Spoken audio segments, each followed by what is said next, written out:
Olá, povo abençoado. Eu me chamo Luan Rodrigues e falaremos uma série sobre o pulmão, sobre a pneumologia. Iniciaremos o assunto falando sobre tuberculose, um tema de grande relevância. Você já deve ter ouvido falar. Em cerca de um terço da população no mundo inteiro já teve algum contato ou alguma experiência em relação a essa doença. Então falaremos dela. Ela é transmitida por um agente etiológico chamado Mycobacterium tuberculosis.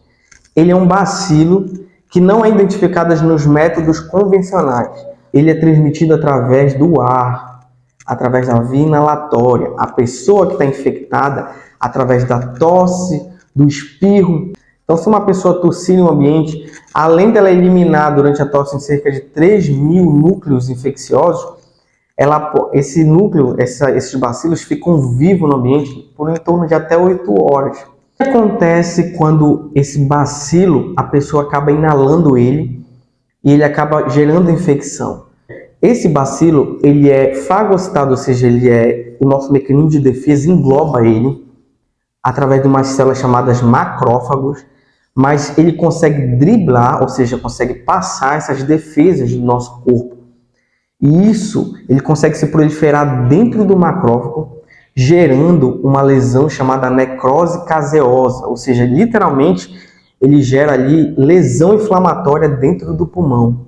E com o tempo, essas lesões vão comprometendo os tecidos do pulmão, formando cavitação, formando literalmente uma caverna ali, que é literalmente uma área de comprometimento pulmonar. Em alguns casos, a infecção consegue ser evitada através da formação de um granuloma, que muitas vezes fica calcificado e se consegue observar no raio-x, por exemplo, ou muitas vezes na tomografia. O bacilo entrou, que sintomas ele vai gerar? O que a pessoa com tuberculose vai apresentar de sintomas? Existe a tuberculose pulmonar e a extrapulmonar, ou seja, que acomete o pulmão e acomete outras estruturas do corpo. Vamos se deter agora na tuberculose pulmonar. Ela pode ser classificada em tuberculose primária e secundária. A primária é o primeiro contato com a tuberculose. O paciente ele vai sentir um quadro febril, muitas vezes uma dor ao respirar, uma dor pleurítica. Respira, sente um pouco de dor, mas a maioria das pessoas vai ser assintomático, ou seja, não vai apresentar sintoma nenhum. Mas nesse momento é formada uma lesão ali no pulmão chamada de nódulo de Gom. Além disso, os linfonodos, que são como se fosse, literalmente são as ínguas, elas acabam aumentando. A tuberculose secundária, ela é gerada através da reinfecção, ou seja, a pessoa ela fica inalando o bacilo novamente, ou ativação. Aquela lesão inicial, ela ativa, e aí o processo inflamatório ele fica mais intenso. E é nesse momento que o bacilo ele começa a subir para as áreas superiores do pulmão, o ápice pulmonar, onde tem mais oxigênio, e costuma fazer cavernas na região pulmonar, que se enche de secreção e vão dar sintomas. Entre os sintomas que eu posso citar, o mais comum é a tosse. Paciente com TB vai fazer tosse prolongada, em torno de 3 semanas a mais de tosse. Pode ser produtiva ou seca, em muitos casos ter sangramentos durante a tosse, que é chamado hemoptise. A pessoa vai sentir um cansaço excessivo, uma febre que vem no período do final da tarde para o início da noite, um suor frio que costuma dar no período da noite, e isso pode vir associado, esses sintomas podem vir associados à perda de peso. O paciente vai perder peso, uma perda importante.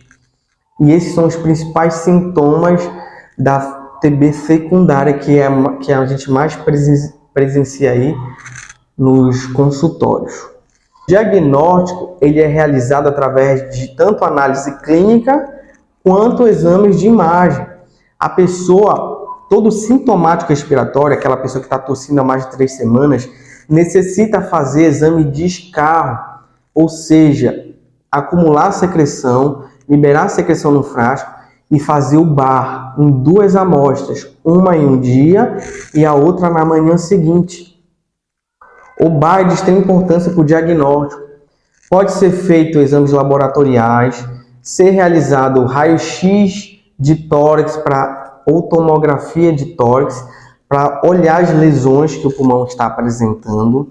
Em muitos casos, pode ser solicitado culturas para micobactéria e, às vezes, em casos mais extremos, uma broncoscopia, que é um exame de imagem, um exame broncoscópico, e que consegue se captar a secreção diretamente do pulmão, através do lavado pulmonar. E eu cito também aqui o PPD, mas o PPD não é um exame tão fiel assim para se utilizar em diagnóstico, mas ele pode se observar em casos de tuberculose latente, em que a pessoa entrou em contato com o bacilo. O tratamento é realizado com esquemas de medicação que o nosso sistema de saúde fornece. O SUS fornece o tratamento completo para casos de tuberculose. Quais as medicações mais utilizadas para o tratamento? A rifampicina, a isoniazida, a pirazinamina e o etambutol. São as 4 medicações que são administradas ao paciente. Um período mínimo de tratamento é 6 meses. Então a pessoa precisa tratar por tempo prolongado. E além disso, como prevenir? O que eu posso fazer para prevenir? Inicialmente, tomando a BCG, já lá no nascimento, ajuda a prevenir. Mas falando aqui, a pessoa infectada, ela precisa de isolamento por um período de 2 a 4 semanas para não transmitir a doença. E um fato muito interessante é que as pessoas que estão com infecção primária, mas têm risco de ativação, principalmente imunodeprimidos, como pacientes que apresentam HIV, diabetes ou outras imunossupressões, precisam fazer tratamento, mesmo que a infecção esteja latente, para evitar a ativação da doença. Então é isso, pessoal. Muito obrigado por vocês estarem aqui em mais um programa. Um grande abraço a todos. Que Deus abençoe.